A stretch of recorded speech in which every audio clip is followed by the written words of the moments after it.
Nesse vídeo nós vamos fazer uma coisa diferente, vamos testar o seu conhecimento na cultura popular. Já ouviu falar de espinhela caída? Mal dos 7 dias? Tem que até se benzer pelo esse nome, né? Terçol, pereba. Bem, vamos falar sobre 5 doenças populares e o seu significado. Para quem não me conhece, eu sou Marcela Funac, esse é o Science Things. Aproveita e já se inscreve aqui no canal, ativa o sininho de notificações, aqui nós vamos falar sobre ciência e as suas curiosidades. Espinhela caída. Espinhela caída era um mal comum antigamente, hoje eu acredito que não seja tão comum, mas enfim. O que era a espinhela caída? A espinhela caída era caracterizada por dor, muito desconforto e nos casos mais graves incluía inclusive vômitos. Bom, a espinhela caída ela era decorrente de esforço e a gente sabe que naquela época o trabalho era muito pesado e quando a pessoa desenvolvia alguma atividade que demandava muito esforço, depois ela poderia sofrer de espinhela caída. A condição também ocorre em bebês. Assim, quando o bebê chorava muito, existia suspeita e o tratamento recomendado era dado por benzimento. Hoje é reconhecido que a espinhela caída é uma condição verdadeira, na qual o osso do centro do tórax, que é cartilaginoso e flexível, sofre um deslocamento, uma certa envergadura, causando sintomas. O diagnóstico confirmatório, então, é feito por raio-x e o tratamento com sessões de fisioterapia. Terçol. Já ouviram falar do terçol? Confesso que eu tive terçol quando eu era criança. O terçol é uma inflamação na pálpebra superior caracterizada por edema, pus e dor. O que acontece? Hoje a gente sabe que o terçol nada mais é do que uma obstrução de uma glândula da pálpebra superior.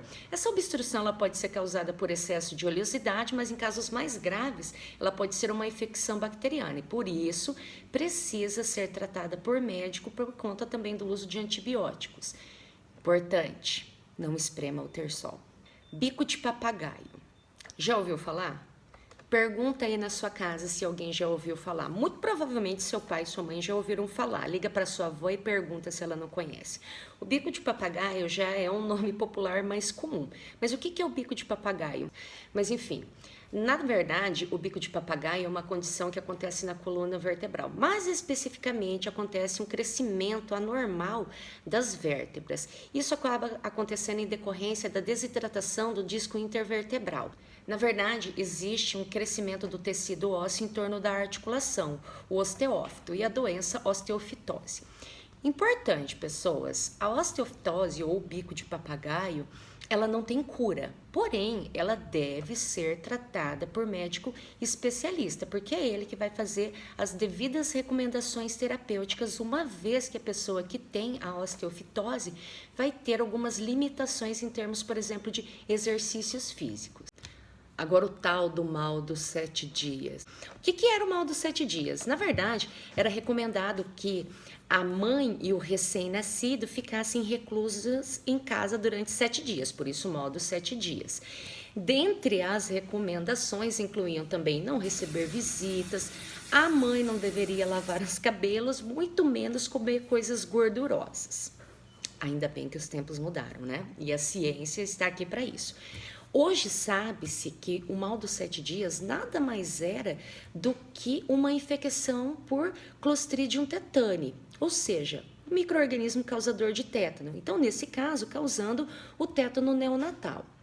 As causas incluíam quando a mãe não fazia pré-natal corretamente, então inclusive não tomava a vacina para tétano, instrumentos cirúrgicos contaminados e condições precárias de cuidado para o feto. Feto não, recém-nascido. Hoje não é algo mais comum, pelo menos é o que eu espero. Pereba. Já ouviram falar de pereba? Aqui na nossa região, pelo menos, pereba é um nome que eu acho muito comum. Toda vez que a pessoa tem algum machucado, né, mais feio, vamos dizer assim, a gente fala, ó, fulano tá com uma pereba. Que pereba é essa? Bom, pereba é um nome popular e genérico para várias condições, né?